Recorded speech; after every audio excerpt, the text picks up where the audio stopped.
दोस्तों, पैसों को सही तरीके से मैनेज करना एक कला है। यह आपकी स्मार्टनेस या इंटेलिजेंस पर डिपेंड नहीं करती, बल्कि पैसों के साथ आपका रिलेशन और बिहेवियर कैसा है इस बात पर निर्भर करती है।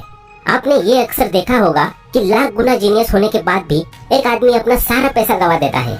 वहीं दूसरी ओर एक अनपढ़ आदमी जिसने कभी स्कूल या कॉलेज भी नहीं देखी, वो शहर या देश का सबसे अमीर इंसान बन जाता है। पर ऐसा क्यों होता है? इसका जवाब है मनी के साथ आपका रिलेशन कैसा है, उसकी वजह से। इसे फाइनेंस की लैंग्वेज में साइकोलॉजी ऑफ मनी भी कहते हैं। दुनिया के जाने माने ऑथर और फाइनेंशियल इन्वेस्टर मॉर्गन हाउसल ने मनी के साथ रिलेशनशिप पर एक बुक लिखी है जिसका टाइटल है द साइकोलॉजी ऑफ मनी। इस बुक के थ्रू मॉर्गन हाउसल ने ऐसे कई सारे लेसन बताए हैं जो रियलिटी में एक रिच पर्सन बनने के लिए बहुत ही जरूरी होते हैं। इन लेसन्स के बारे में जानने के लिए बने रहिए हमारे साथ इस वीडियो के एंड तक। और अगर आप इस चैनल पर नए हैं तो चैनल को सब्सक्राइब करना ना भूलें। तो चलिए शुरू करते हैं। ऑथर मॉर्गन हाउसल सबसे पहले जिस लेसन के बारे में बात करते हैं वो है don't waste your money. Author बताते हैं कि अपने स्ट्रगल के दिनों में वे एक होटल में काम किया करते थे। उस होटल में एक कस्टमर था जो रेगुलरली आया करता था। वो पेशे से एक टेक्नोलॉजी एग्जीक्यूटिव था। उसने अपनी यंग एज में ही बहुत सारा पैसा कमा लिया था, लेकिन दिक्कत ये थी कि मनी के साथ उसका रिलेशन बहुत ही खराब था। वो पैसे की बिल्कुल भी कदर नहीं करता था। वो हर समय अपने पास नोटों के बंडल लेकर घूमता और शराब के नशे में धुत रहता। वो जहाँ भी जाता हर जगह अपने पैसे और अमीर होने का दिखावा करता रहता। हद तो तब हो गई जब एक दिन उसने अपने दोस्तों को नोटों की गड्डियाँ पकड़ाई और कहा कि जाओ इन सभी को गोल्ड कॉइन्स में कन्वर्ट करा के लेके आओ। जब उसके दोस्त उन पैसों को गोल्ड कॉइन्स में कन्वर्ट करा कर लेके आए तो उसने डिसाइड किया, चलो अब हम सभी समुद्र के किनारे चलते हैं। और वहाँ पर पहुंचकर उस व्यक्ति ने एक गेम शुरू कर दिया कि जो इन गोल्ड कॉइन्स को समुद्र में ज्यादा दूर तक फेंक देगा वो आज के इस गेम का विनर माना जाएगा। ऑथर कहते हैं कि जिस भी व्यक्ति का मनी के साथ ऐसा रिलेशन है, फिर चाहे वो दुनिया का सबसे इंटेलिजेंट, स्मार्ट और अमीर व्यक्ति ही क्यों ना हो, एक ना एक दिन वो बैंकरप्ट हो ही जाएगा। दूसरी तरफ ऑथर एक रोनाल्ड जेम्स नाम के व्यक्ति की स्टोरी बताते हैं जो अमेरिका के एक गांव में रहने वाला साधारण सा व्यक्ति था। उसने अपनी लाइफ के 17 इयर्स तक एक स्वीपर और 25 इयर्स तक एक गैस स्टेशन पर मैकेनिक के रूप में काम किया। लेकिन जब 92 इयर्स की उम्र में उस व्यक्ति की मृत्यु हुई तो उसके चर्चे अमेरिकन मीडिया में ही नहीं बल्कि पूरे वर्ल्ड में थे। इसका रीजन ये था कि मरते समय रोनाल्ड जेम्स के पास 58 करोड़ रुपए की संपत्ति थी, जिसमें से 43 करोड़ रुपए की उसने मरने से पहले चैरिटी कर दी थी और बाकी के 15 करोड़ रुपए अपने बच्चों के लिए छोड़ गया था। जब इस केस के बारे में अमेरिकन इंस्टीट्यूशन के द्वारा छानबीन की गई तो पता चला कि रोनाल्ड को फाइनेंस की कोई नॉलेज न होते हुए भी उसने अपना पैसा ब्लू चिप फंड्स में इन्वेस्ट किया था। और इतने समय के बाद पावर ऑफ कंपाउंडिंग की वजह से उसका ये छोटा सा इन्वेस्टमेंट इतने बड़े अमाउंट में कन्वर्ट हो गया। ऑथर कहते हैं कि ये आपके ऊपर डिपेंड करता है कि आप मनी के साथ कैसा रिलेशन रखते हैं, रोनाल्ड जेम्स जैसा या फिर उस टेक्नोलॉजी एग्जीक्यूटिव जैसा जो पैसे की बिल्कुल भी कदर नहीं करता। आपकी इसी साइकोलॉजी से डिसाइड होता है कि आप अमीर बने रहेंगे या नहीं। जरूरी नहीं है कि आपके पास फाइनेंस की सारी टेक्निकल नॉलेज हो तभी आप एक वेल्दी, रिच और सक्सेसफुल पर्सन बन सकते हैं। आप अपने कॉमन सेंस और पैसे के प्रति अपने रवैये को बदल कर भी एक वेल्दी और सक्सेसफुल पर्सन बन सकते हैं। ऑथर मॉर्गन हाउसल जिस दूसरे लेसन के बारे में बात करते हैं वो है नो वन इज क्रेजी।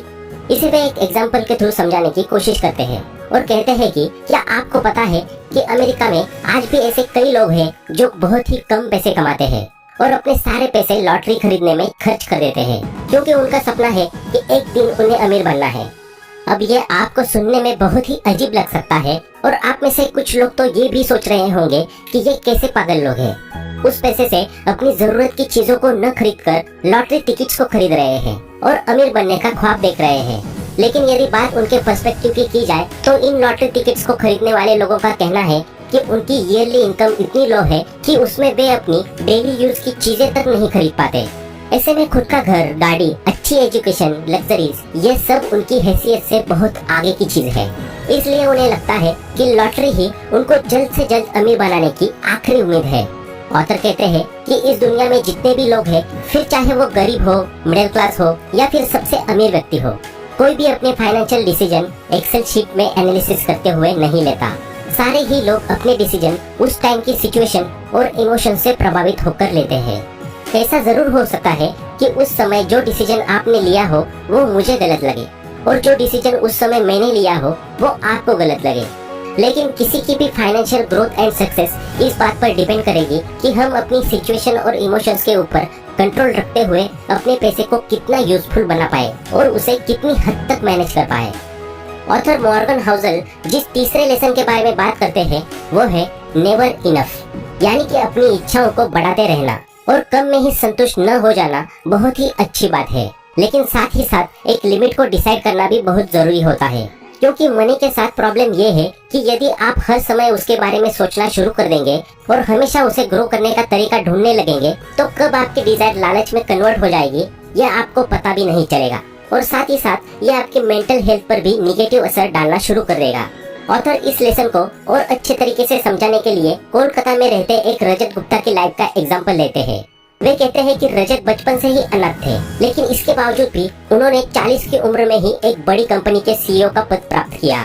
उनके पास 2008 के दौरान कुल $100 मिलियन थे, जिसे वो चाहते तो बैंक में रखकर इंटरेस्ट इनकम के जरिए बैठे बैठे सिर्फ कुछ समय में ही 10 लाख रुपए कमा सकते थे। लेकिन रजत को लगता था कि अभी भी उनके पास इनफ मनी नहीं है, अभी उनको और ज्यादा अमीर बनना है। उस वक्त वे गोल्डमैन इन्वेस्टमेंट बैंकिंग कंपनी के डायरेक्टर थे। उनके पास इतना पैसा होने के बावजूद वो लालच में आ गए और उन्होंने ज्यादा पैसा बनाने के लिए इलीगल रास्ते अपनाना शुरू कर दिए। वे जब भी उनकी कंपनी की बोर्ड की मीटिंग होती तो उसमें प्रेजेंट रहते और जैसे ही मीटिंग खत्म होती वे बाहर जाकर मीटिंग के सीक्रेट डिसीजंस को लोगों को जाकर बेच देते। ऐसा काफी लंबे समय तक चलता रहा, लेकिन जब बोर्ड ऑफ डायरेक्टर्स को ये बात पता चली तो उन्होंने रजत के खिलाफ केस कर दिया। जल्द ही कार्रवाई हुई और उन्हें दोषी करार देते हुए कोर्ट ने उन्हें गिरफ्तार कर दिया। ऑथर रजत के इस एग्जाम्पल से हमें बताने की कोशिश कर रहे हैं कि फाइनेंशियल गोल्स को सेट करना, उनको पाने के लिए मेहनत करना और अंत में उन्हें पा लेना बहुत ही अच्छी बात है, लेकिन अपनी भूख को बढ़ाते जाना और उसे ऐसी लालच में कन्वर्ट कर लेना कि आपको फील ही ना हो कि आपके पास इनफ पैसा है और ज्यादा पैसा बनाने के लिए इलीगल वेज का सहारा लेना आपकी फाइनेंशियल लाइफ के साथ साथ आपकी सोशल लाइफ को भी बर्बाद कर देगा। ऐसा कई लोगों के साथ हुआ है, फिर चाहे वो रजत गुप्ता हो या फिर स्कैम 1992 में हर्षद मेहता। इसलिए जल्द से जल्द ये डिसाइड कर लेना बहुत ही जरूरी है कि कितना पैसा आपके लिए इनफ है, कितने पैसे में आपको संतुष्टि मिल सकती है और साथ ही साथ एक बेहतर लाइफस्टाइल भी। चौथा लेसन है द कंपाउंडिंग ऑफ मनी। दोस्तों, हमने ऑलरेडी कंपाउंडिंग के ऊपर डिटेल में वीडियो बनाई हुई है, जिसकी लिंक आपको डिस्क्रिप्शन में मिल जाएगी, आप उसे भी देख सकते हैं। तो चलिए आगे देखते हैं। ऑथर कहते हैं कि एक रिच, सक्सेसफुल और वेल्दी व्यक्ति बनने के लिए यह बहुत ही जरूरी है कि आप पावर ऑफ कंपाउंडिंग को समझें। यही वो पावर है जिसने दुनिया के ज्यादातर व्यक्तियों को अमीर बनाया है। इसका सबसे अच्छा एग्जाम्पल है दुनिया के जाने माने इन्वेस्टर वॉरेन बफेट। वे एकमात्र ऐसे व्यक्ति है जो कंपाउंडिंग के मैजिक और पावर को बहुत छोटी सी उम्र में ही समझ गए थे। यही कारण है कि जिस उम्र में बाकी बच्चों को पैसे की समझ तक नहीं होती, उस उम्र में वॉरेन ने इन्वेस्ट करना शुरू कर दिया था। इसी का नतीजा है कि आज उनके पास $117 बिलियन से ज्यादा की नेटवर्थ है। ये बहुत ही जरूरी है कि आप भी इस मैजिक को जल्द से जल्द समझने की कोशिश करें और अपने इन्वेस्टमेंट करने के तरीके में कंसिस्टेंसी लेकर आए, ताकि जल्द से जल्द आप रिटायरमेंट लेकर फाइनेंशियली फ्री हो जाए और अपनी लाइफ को अच्छे और बेहतर तरीके से एंजॉय कर पाए। कंपाउंडिंग अपने अंदर इतनी ताकत रखता है कि आपके छोटे से छोटे इन्वेस्टमेंट से भी वो आपको एक दिन दुनिया के सबसे अमीर व्यक्तियों में से एक बना सकता है। बस शर्त यह है कि आपको वो छोटा अमाउंट लॉन्ग टर्म के लिए इन्वेस्ट करना होगा।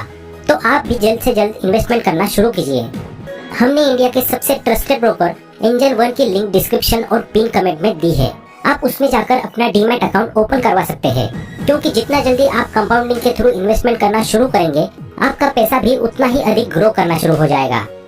पांचवा और आखिरी लेसन है getting rich versus staying rich. Author कहते हैं कि मॉडर्न टाइम में ऐसे कई तरीके हैं जिससे दुनिया का कोई भी व्यक्ति अमीर बन सकता है, लेकिन प्रॉब्लम अमीर बनने में नहीं है, अमीर बने रहने में है। अमीर बनना तो बहुत आसान है, लेकिन अमीर बने रहना बहुत ही मुश्किल। हमेशा के लिए अमीर बने रहना एक कला है जो हर व्यक्ति नहीं समझ पाता। अक्सर ज्यादातर लोग पैसे आने के बाद से ही फिजूल खर्च करना शुरू कर देते हैं। एक्सपेंसिव आइटम्स खरीदना, लग्जरी जुटाना और सबसे अमीर दिखने के लिए आउटफिट्स और कार्स पर दुनिया भर का पैसा खर्च करना शुरू कर देते हैं। वे अमीर दिखने की कोशिश में अपनी लाइफस्टाइल को जितना हो सकता है उतना खर्चीला बना लेते हैं, जबकि जो असली में अमीर व्यक्ति होते हैं वे अपनी लाइफस्टाइल को बड़े ही सरल और सिंपल तरीके से व्यतीत करते हैं। वे रिच दिखने में नहीं बल्कि रियलिटी में रिच होने में विश्वास रखते हैं। यही कारण है कि अमीर तो बहुत से लोग बनते हैं, लेकिन बहुत कम लोग होते हैं जो आजीवन अमीर बने रह पाते हैं। इसके लिए जरूरी होता है डिसिप्लिन बनाए रखना और मनी को लेकर अपनी साइकोलॉजी में बदलाव करना। मनी को लेकर अगर आपकी साइकोलॉजी ये है कि पैसा तो होता ही है खर्च करने के लिए, तो आप ज्यादा टाइम तक अमीर नहीं रह पाएंगे। इसलिए बहुत जरूरी है कि पैसे के प्रति अपने रवैये को बदले, मनी के साथ अपने रिलेशन को बेहतर करें और खर्च करने से पहले पैसे को सेव करना सीखें। किसी भी सिचुएशन में सर्वाइवल के लिए आपके पास सेविंग्स का होना जरूरी है, फिर चाहे आप कितने ही गरीब हो या कितने ही अमीर। इमरजेंसी के टाइम पर सेविंग्स ही है जो आपको हेल्प करेगी। लो से लो इनकम और हाई से हाई इनकम वाले व्यक्ति के पास एक सेविंग्स ही होती है जो उसे अमीर बनाने और हमेशा अमीर बनाए रखने में मदद करती है। इसलिए हमेशा उन्हीं चीजों पर खर्च करें जिनकी आपको बहुत ज्यादा जरूरत हो और फालतू के सभी प्रकार के खर्चों से दूर ही रहे तो अच्छा है। जरूरी नहीं है कि आप अमीर हैं तो आपको मार्केट का हर ट्रेंड फॉलो करना ही है। इसका सबसे अच्छा एग्जाम्पल है खुद वॉरेन बफेट। जहां आज के जमाने में हर व्यक्ति को लग रहा है कि उसके पास आईफोन है तो वो अमीर व्यक्ति है और लोगों में होड़ लगी हुई है महंगे से महंगा फोन खरीदने की, वहीं दूसरी ओर वॉरेन बफेट है जो आज भी इतना पैसा होने के बावजूद भी एक सिंपल सैमसंग का पुराना कीपैड वाला फोन यूज कर रहे हैं, क्योंकि उनका मानना है कि उन्हें आईफोन की कोई जरूरत ही महसूस नहीं होती, तो वे क्यों उसे खरीदे और यूज करें। यही फर्क है रिच होने और रिच बने रहने वाले व्यक्तियों की साइकोलॉजी में। तो दोस्तों, आज के इस वीडियो में इतना ही। आशा करते हैं आपको ये वीडियो पसंद आया होगा। वीडियो पसंद आया हो तो लाइक करें और अपने दोस्तों को भी शेयर करें। आगे भी ऐसे ही वैल्यूएबल वीडियोस को देखने के लिए हमारे चैनल को सब्सक्राइब करना ना भूलें। Thanks for watching.